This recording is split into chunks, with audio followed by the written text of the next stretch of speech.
What is a lottery ad? A lottery ad, it's very simple. It's an auto ad, so an auto campaign, right? With your four targeting groups all in one campaign. We're not using the 2x2 method for this particular auto campaign. And what you do is you put in every single one of your books in this campaign. So, for example, my lottery campaign has about 80 odd books in it. So I have every single one of my books. I have all the coloring books. I have all the long form nonfiction books. I have all the short kids books. Everything is in the one lottery campaign. And we just let that run. So what this allows you to do is it allows you to work with how Amazon's algorithm works. By feeding it a ton of data, it's able to go out and find keywords and search terms that you would never be able to possibly find on your own because you're giving it so much data to work with. And my favorite thing about lottery ads is, besides the fact they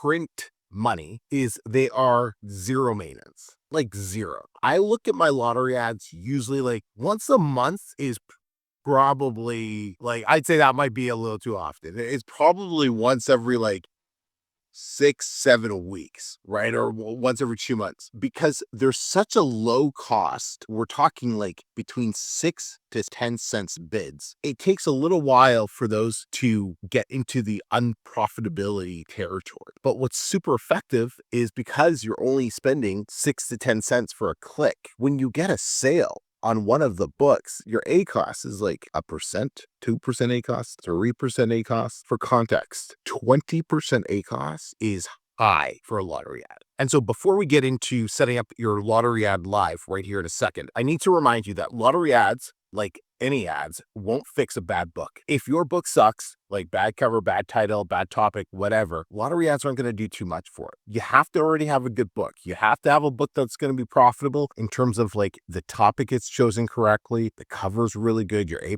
is good, your description is good, right? The content inside your book is good. All of that always is going to trump anything, right? Because what do ads actually do? They add a magnifier to your book. If your book is a great book, it makes great books print money. But if your book sucks, it just makes you lose money faster. That's all that's going to happen if your book sucks. So make sure your book doesn't suck.